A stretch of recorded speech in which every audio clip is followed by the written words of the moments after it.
Hey, how you doing? Just sitting here. I think it's a Tuesday night, and just trying to get a grasp on everything that's going on in the world. Uh, I just got 5 different alerts from the United States Computer Emergency Readiness Teams, which have been sitting on the board of directors. I got a runny nose tonight. I don't know what's going on there, but no, I don't have COVID. Let's get the COVID off the shelf here. I do not have COVID. The U.S. Computer U.S. CERT just sent me 3 notifications of possible exploit. And I was like, I don't want to deal with that today. There's a lot more we need to deal with today than U.S. CERT vulnerabilities. And as all my friends know me, I'm a computer nut. So, well, today I woke up and I was dealt with this. What is this? What's this? So, Finland and Sweden have now requested to become a part of NATO. Think about it. Finland and Sweden have 2,600 kilometers of shoreline north in the Russian sixth sanctuary. Is that what they call it? Sixth sanctuary? They have a whole lot of coastline up there in northern Russia. And they want to become a part of NATO. Now, don't get me wrong. I got a runny nose. So, don't get me wrong. Anybody who wants to become a part of NATO and they have a free democratic nation and they have the sustainability to defend themselves and want to be a part of a union where we will defend you and your prerequisite freedoms under the oath and context of NATO, we will defend you. And I have no problem with that. And what's going on in Ukraine right now, and that's a whole nother story in itself. What's going on in Ukraine right now, with Sweden and Finland wanting to become a part of NATO, well, that's 2,600 square kilometers of coastline next to Russia. Think about it. I might not be perfect,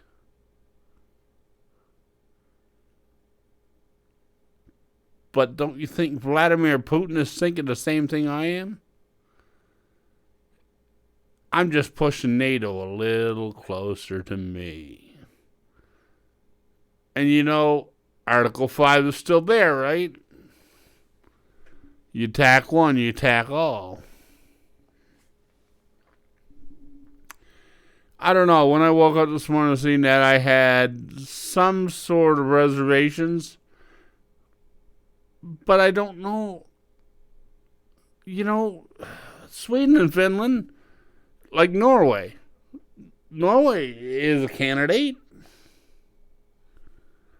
Norway, Sweden, Finland, why not? We're all free nations. Let's not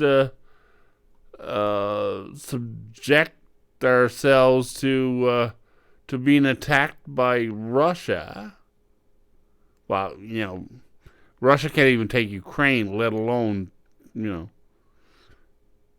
take some of the most sophisticated, technologically inept countries on the planet, like Sweden, Finland, and Norway. But anyway, that's neither here nor there. But, do they really want to join NATO is the question. Ask yourself that question. Why are these countries... Well, we've seen what happened to Ukraine. But why now? And why are we entertaining them to become a part of NATO? So when Winston Churchill developed the whole concept of the North Atlantic Treaty Organization off the coast of Newfoundland. Now, being a Newfoundlander, I like the fact that it was developed off the coast of Newfoundland. In Argentia, which Jerry Fulford out there will probably appreciate the fact that the North American Treaty Organization was originally developed on a naval destroyer in the U.S. from the U.S. off the coast of Argentia, and we fortified our strength based on the fact that we're the North Atlantic Treaty Organization. So now we're going to invite Finland and Sweden into NATO. Hey, I'm okay with it if everybody else is okay with it. But don't drag us into another war. Hint, hint. Poke, poke. Ferdinand, what was that? The ship that sunk, that started World War One. Oh, God Almighty. What teams we lie in, eh?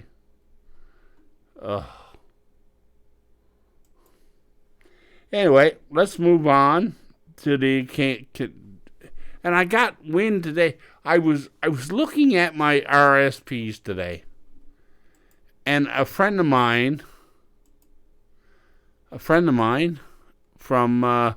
the Toronto Dominion Bank messaged me, and he said, Neil, we got a real problem. He said, no foreign investment for you right now. I'm like, what do you mean no foreign investment? I invest all over the world. I'm not scared of it. He said, no. He said, here's the problem. He said, the Canadian economy right now is tanking. He said, and we discussed the fact that the U.S. economy is in a recession. Two global negatives, two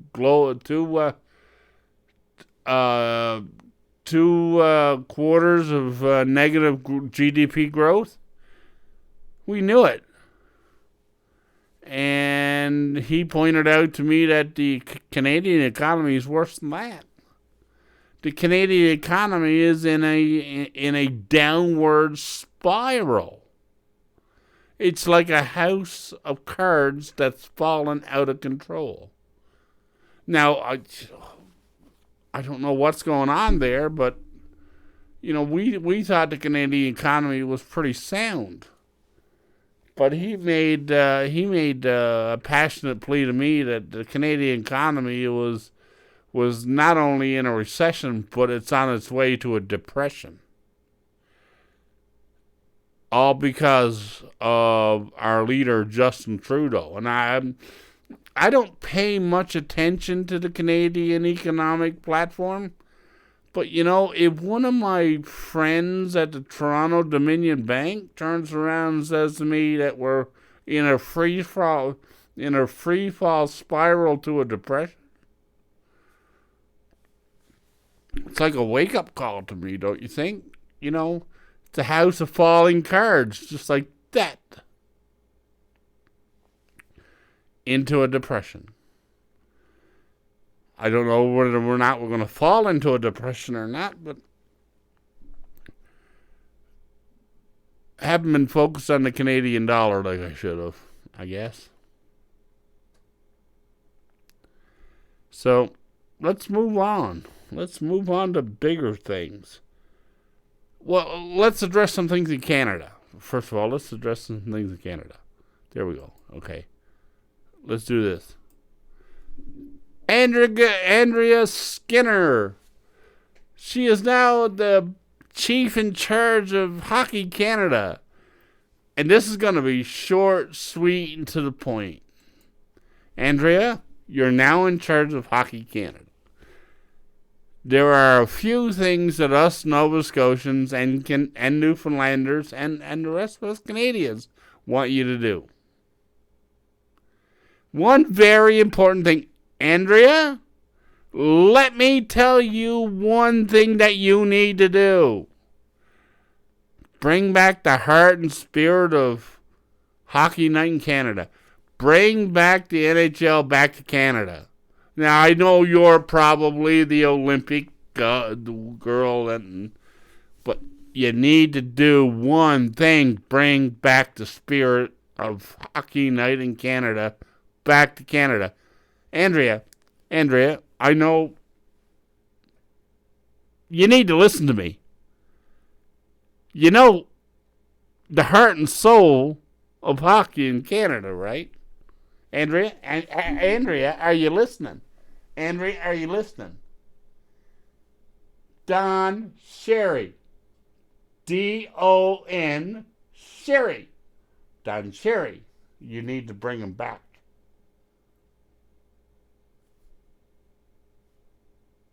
You got it? It shouldn't take that much, eh? She's the new chief in charge of Hockey Night in Canada, or Hockey Canada. Maybe she can pull some strings to get Don Cherry back. Maybe she can pull some strings to get Don Cherry back on Hockey Night in Canada. Maybe I'll start watching Hockey Night in Canada again if she pulls some strings to get Don Cherry back. Who knows? Andrea, if you're listening, Don Cherry. Good move. Anyway, let's move on over. Now let's move back to the United States. Okay, you know we're fluctuating up above. You know, I'm an American that lives north of the border, so I can allow myself to fluctuate over and above the line. Let's talk about the most serious issues dealing with the United States tonight.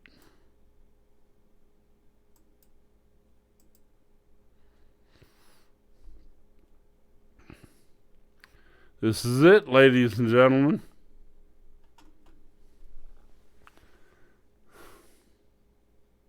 What are we going to do with it? It's a radicalization and a weaponization of the Department of Justice by the sitting president.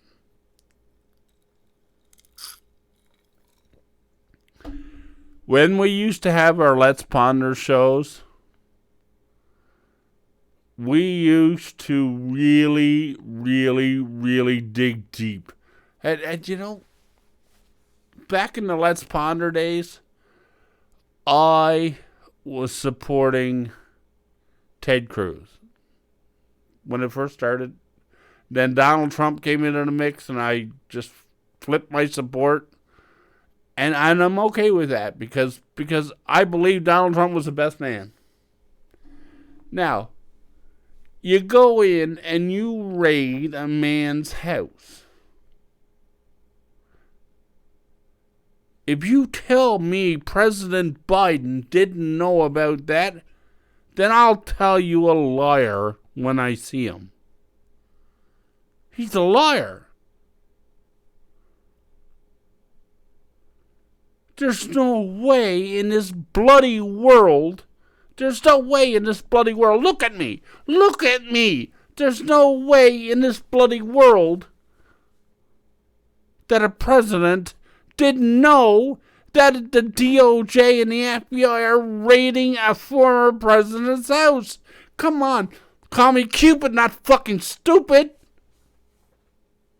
There's no way. What were they looking for? What were they looking for? I listen. Okay, I watched Alex Jones today. I watched Alex Jones on prosecution, and the prosecution asked him, "You're reporting on your news network that politicians are pedophiles or something like that." He said, "Oh, so like Epstein did for the Clinton family, the Clinton Foundation? Really? So you're weaponizing the same thing as you're weaponizing the DOJ to go after, you're going after your political counterparts." Now, I'm going to say it here. Okay, you're going to hear it here first. Palmgate. Mar-a-Lago is in Palm Springs. It's called Palmgate. Listen to me. You listen to me right now, right here, on this, in this studio. You're going to listen to me right now. Because I'm going to tell you. I was alive back in the day, even though I'm an old guy, during Nixon. Well, I wasn't very old, but I understood it. Nixon contracted political operatives to go spy on his political adversaries. Fast forward, 2022. Biden weaponizes the DOJ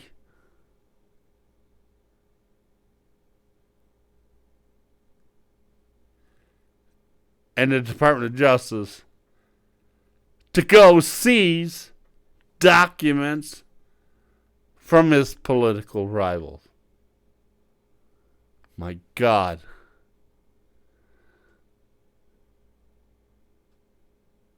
Back then we called it Watergate. Now we call it Palmgate. Mar-a-Lago's in Palm Springs, right? Yeah, we call it Palmgate. You know, when a society hits rock bottom, whether it be Venezuela or North Korea or Iran, when a society hits rock bottom, it starts weaponizing its political and legal infrastructure to start destroying the opposition party to anybody that wants to run against the standing dictator. You don't want to hear it from me?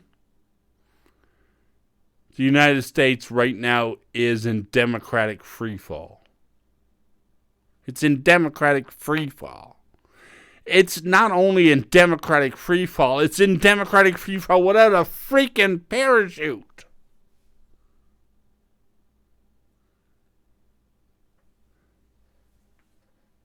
If you're going to walk into the residence of a former president and seize documents, or just walk in there without even any attorneys being present, you are the problem. We live in a free enterprise. We live in we are supposed to live in a democratic society. Who are we? My grandmother once told me, he said, when I said they were talking about him at the corner store, he said, who are they? But then I asked myself the question, who are we? We the people. We the people. We are supposed to have rights. Look at the Constitution. You can't do this. Seriously, you can't do this.